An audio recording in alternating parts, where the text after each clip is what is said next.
Bem-vindos de volta ao canal Resumo dos Filmes. Hoje eu vou contar a história do filme de terror e mistério chamado Barbarian. Alerta de spoilers a seguir. Em uma noite tempestuosa em Detroit, Tess chega a uma casa alugada que ela reservou enquanto está na cidade para uma entrevista de emprego. Quando ela tenta abrir a porta com as chaves, ela descobre que a fechadura está quebrada. Então ela liga para o proprietário do imóvel, Bonnie, que não atende. Tess olha em volta para as outras casas e se pergunta por que nenhuma luz está acesa. Depois, ela volta para o carro e vê a luz de apenas uma janela. Kate atende a porta. Então Tess pergunta quem é ele. Ele diz que está alugando o lugar. E eles percebem que alugaram a casa ao mesmo tempo. Ele pergunta se ela gostaria de entrar e ela hesita por um momento, mas acaba entrando. Lá dentro, Tess pede a Kate para mostrar seu e-mail de reserva para que ela possa verificar. Ele fica ligeiramente irritado com o pedido dela, mas procura seu telefone enquanto ela vai ao banheiro. Ela passa pelo quarto,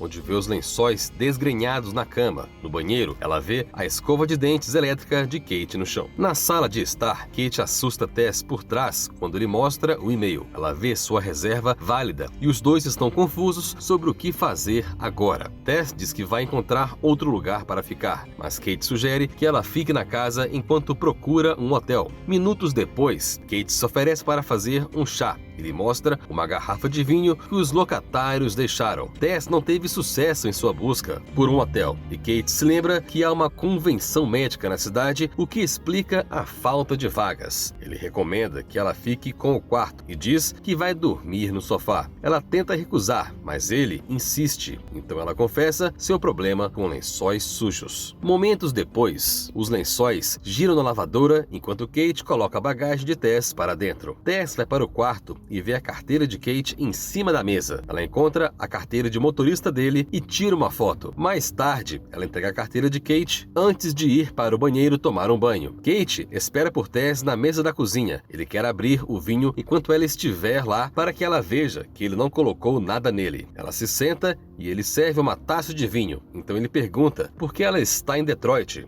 E ela diz que tem uma entrevista de emprego amanhã com Catherine James, uma cineasta de documentários. Mais tarde, Tess compartilha sua história de como deixava seus parceiros anteriores tirarem vantagem dela. Ela acredita que ser mulher é mais difícil, porque elas devem ser sempre cuidadosas, enquanto os homens podem passar pela vida de forma imprudente e mesmo assim continuam bem. Quando a máquina de lavar termina, Kate ajuda Tess com a roupa de cama e ela acha sua personalidade engraçada e encantadora. Depois, eles dizem boa noite antes que ele feche a porta. Aquela noite, Tess acorda quando ouve um barulho estranho do corredor. Quando ela se vira, ela vê a porta entreaberta e Kate dormindo no sofá. Ela ouve Kate falando enquanto dorme. Ela se aproxima dele enquanto a porta do porão se fecha silenciosamente atrás dela. Tess toca o braço de Kate e ele se sacode, a assustando. Ela pergunta se ele abriu a porta e ele diz que não. Então ela pede desculpas e volta para o quarto. No dia seguinte, Tess encontra o bilhete de Kate lhe desejando sorte na entrevista. Fora de casa, Tess coloca as chaves no cofre. Ela vê as casas degradadas na rua e se pergunta por que nenhuma delas tinha luzes acesas. Tess olha para a foto da carteira de motorista de Kate em uma cafeteria e sorri. Segundos depois, Catherine entra e elas começam a entrevista. Após correr tudo bem, Tess menciona que vai ficar em Brightmoor e Catherine a avisa sobre a área. Quando Tess retorna a casa, um sem-teto a persegue e ela consegue fechar a porta assim que o homem se aproxima. O homem quer que ela saia de casa, mas ela simplesmente diz a ele para ir embora. Minutos depois, Tess reporta o sem-teto à polícia, mas eles não têm policiais disponíveis. No banheiro, Tess se acalma e se senta no banheiro. Quando ela não vê o papel higiênico, ela faz uma busca na casa. No porão, ela encontra o papel higiênico no fundo das escadas e pega um rolo. A porta do porão se fecha e a tranca por dentro. Tess se senta nas escadas e percebe que deixou seu telefone no quarto. Ela também tem as chaves da casa no bolso, então Kate não poderá entrar. Ela ainda tenta a janela do porão, mas não consegue abri-la. Tess nota uma corda na prateleira e a puxa. É quando uma porta secreta se abre na parede que leva a um corredor escuro. Mas ela decide não entrar e volta para as escadas. Minutos depois, ela apoia um espelho em um ângulo para permitir que a luz do porão reflita sobre o corredor. Ela observa uma maçaneta da porta no lado esquerdo da parede no final do corredor. Ela caminha cautelosamente pelo corredor e abre a porta que dá num quarto pequeno e sujo com uma cama suja e uma câmera em cima de um tripé. Ao lado da cama há um balde sujo e uma marca de mão ensanguentada na parede. A visão a assusta, então ela corre de volta ao porão. Tess ouve Kate batendo na porta da frente, então ela bate na janela para chamar sua atenção. Felizmente, eles abrem a janela e ela entrega as chaves a Kate. Na casa, Tess explica freneticamente sobre o quarto, tipo calabouço no porão, e diz que eles precisam sair. Kate diz a ela para se acalmar, porque as coisas que ela descreve não são preocupantes. Tess é inflexível quanto a sair, mas ele a detém e diz que vai verificar o porão rapidamente e que gostaria que ela ficasse lá em cima caso ele fique trancado. Depois disso, Kate vai para o porão enquanto Tess espera na cozinha. Depois de alguns minutos, ela desce os degraus do porão e pergunta se ele viu o quarto. Ele responde que sim, mas quando ela lhe diz para voltar, ele não responde mais. Tess nota a porta do porão se fechando, então ela sobe rapidamente as escadas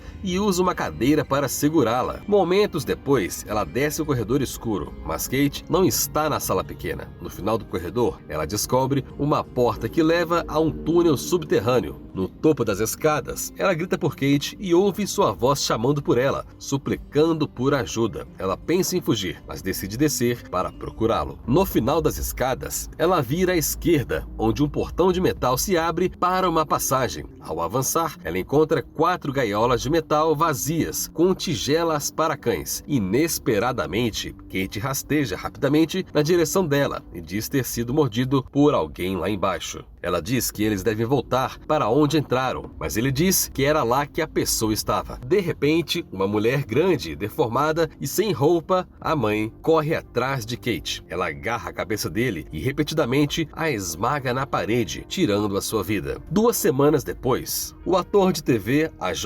dirige alegremente seu conversível enquanto canta junto ao rádio. Segundos depois, ele recebe uma ligação de seus agentes informando que sua co-estrela, Megan, entrou em contato com o estúdio sobre acusações perturbadoras contra ele. Seus agentes lhe dizem que as alegações são graves e que ele será demitido. A reação inicial de AJ é de desprezar Megan e ele insiste que nunca fez nada de que esteja sendo acusado. Os agentes do AJ acrescentam que o repórter de Hollywood publicará uma história sobre o assunto amanhã. Ele termina a chamada, encosta na beira da estrada e está em choque. No dia seguinte, AJ se encontra com seu assessor financeiro e lhe diz que ele não terá mais dinheiro em 3 meses. Ele o aconselha a vender suas propriedades em Detroit para se manter e, devido à natureza das alegações, seu assessor diz que trabalhará mais para ele. No dia seguinte, no aeroporto de Detroit, AJ vê que seu artigo em Hollywood, Repórter, caiu. Ele entra em seu carro alugado e fala com seu agente Robert, que o desaconselha a falar com Megan e ir embora da Califórnia. Ele explica que não está fugindo, mas que está em Detroit para liquidar seus bens. Mais tarde, no escritório de Bonnie, AJ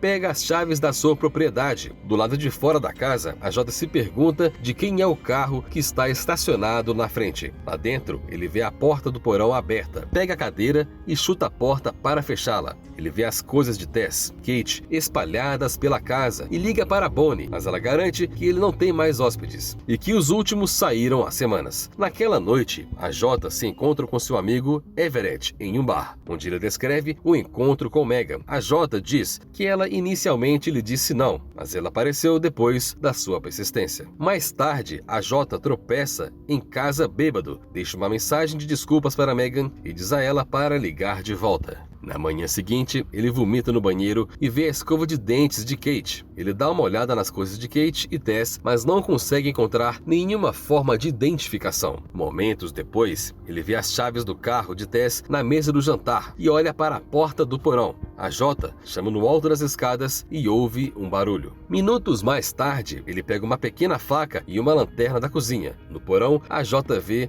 o estranho espelho de Tess montado e ouve um barulho por trás da parede. Ele vê a corda e a puxa, abrindo a porta. Em seguida, ele entra nos corredores e abre a porta para a sala com a câmera. Minutos depois, ele pesquisa ser os quartos subterrâneos, que podem ser listados como metragem ao vender uma casa. Mais tarde, a Jota substitui a lâmpada no porão e usa uma fita métrica de aço para estimar a metragem do corredor e da pequena sala. Ao voltar para a parede, ele percebe que é uma porta que leva ao túnel subterrâneo. Ele continua medindo o túnel até chegar ao fundo das escadas. No túnel inferior, ele vê as gaiolas de metal e mede a área onde elas estão enfiadas. A alguns metros de distância, ele descobre uma luz que vem de uma porta. Dentro da sala, há uma TV no chão, tocando um vídeo de como amamentar. De repente, alguém puxa a fita métrica de aço, então a Jota a deixa ir. Assustado, ele segura a faca e a lanterna na sua frente, mas ele corre mais para o fundo do túnel quando ouve um barulho estranho. Ele tropeça e sua lanterna funciona mal, ligando e desligando. Então ele aponta a lanterna em direção à mãe, que se aproxima dele. A Jota se levanta e corre, mas cai em um poço de terra no chão. No poço, ele vê uma ferida em seu braço. Então ele vê a grelha em cima, perto dele.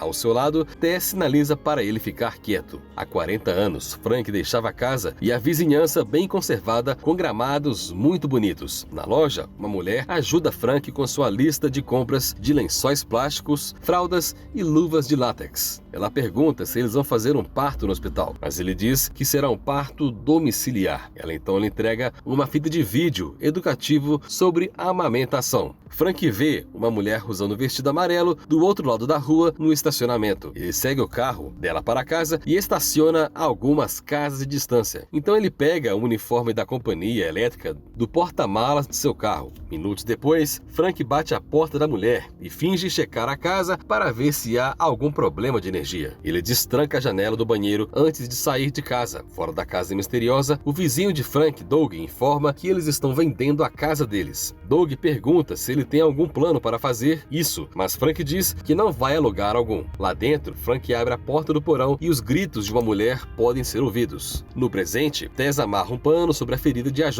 e diz a ele para não se assustar com a mãe, porque isso chama a atenção dela. De repente, a mãe abaixa uma mamadeira através da grade e Tess diz a AJ para bebê-lo, porque ela quer que eles sejam seus bebês. Tess suga da mamadeira, mas AJ se recusa a fazê-lo. A recusa de AJ enfurece a mãe, que abre a grade e salta, enquanto Tess e AJ se acovardam de medo. A mãe abraça Tess e depois grita na cara de AJ antes de arrastá-lo para fora do poço. Ela o leva para a sala de TV, enquanto ele luta contra o seu domínio. Enquanto isso, Tess sai do poço e pega a lanterna e a faca que AJ deixou cair. Ela caminha através do túnel e vê a mãe forçando AJ a mamar. Ele tenta afastar o rosto, mas a grande mulher o domina. No túnel, Tess pisa na fita métrica de aço no chão, alertando a mãe. Tess corre assustadoramente de volta para a porta do porão, mas ela está trancada. Então ela quebra a janela e rasteja para fora. Fora de casa, o sem-teto André ajuda Tess no momento em que a mãe procura por ela. Tess conta a André sobre a Jota e eles precisam salvá-lo, mas ele diz que eles não deveriam. Ele acha que a mãe não é a pior coisa da casa e lhe diz para ir com ele para a torre de água. A mulher desesperada quer buscar ajuda, então André diz que ela deve evitar a casa à noite, porque a mãe sai quando escurece. No túnel, a Jota vê um sino preso a um cordel na parede. Ele vê uma porta de madeira com cabos que conduzem para dentro dela. A mãe se aproxima dele com cautela, com medo do que está por trás da porta, e se afasta lentamente. Enquanto isso, Tess encontra um posto de gasolina e pede para usar o telefone. Dentro da sala subterrânea, a Jota vê lixo no chão e sente um fedor desagradável. Ele vê o vestido amarelo que a mulher de 40 anos atrás usava. Um barulho repentino o assusta e ele vê Frank, agora o homem mais velho, que está acamado. Enquanto isso, Tess fala com a polícia, que não a leva a sério devido à sua aparência. Ela lhes diz que há um homem em grave perigo em uma casa da qual ela acabou de fugir. No subsolo, a Jota promete a Frank que logo haverá policiais para resgatá-lo.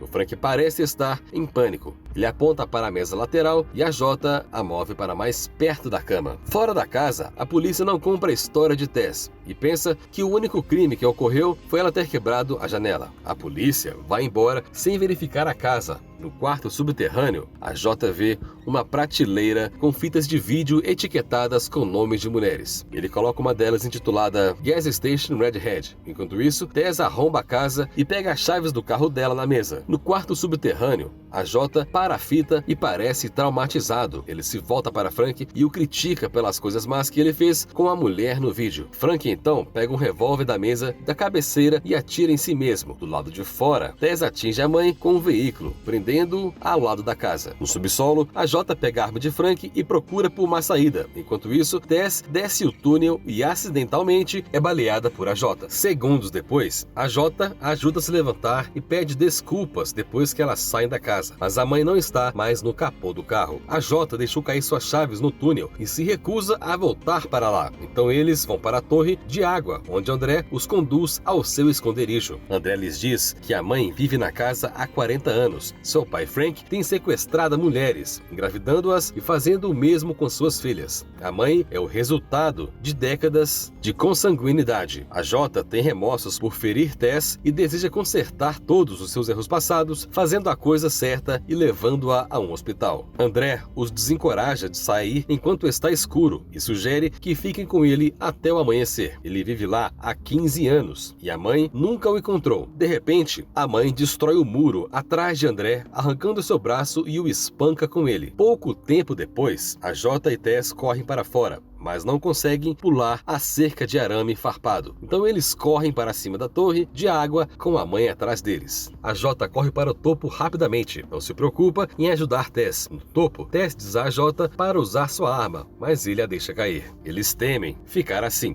porque a mãe nunca vai parar de procurá-los. Mas então a Jota percebe que ainda pode fugir se usar Tess para atrasar a mãe. Ele agarra Tess e diz à mãe para vir buscar seu bebê antes de atirar Tess da torre de água. Tess cai em defesa no chão enquanto a mãe a agarra. Momentos depois, a Jota vê Tess deitada em cima da mãe com uma poça de sangue em volta da cabeça da mulher deformada. Após a Jota descer, ele encontra Tess viva e pede desculpas pelo que teve que fazer porque entrou em pânico. De repente, a mãe grita acordada, sufoca a Jota e arranca seus olhos com suas longas unhas antes de abrir a cabeça dele. Pouco depois, a mãe geme quando vê a ferida no estômago de Tess e quer levá-la de volta para casa. Então Tess agarra a arma do seu lado e atira na cabeça da mãe. Pouco tempo depois, ela se levanta do chão e se afasta. Obrigado por assistir. Não se esqueça de se inscrever e deixar o seu like.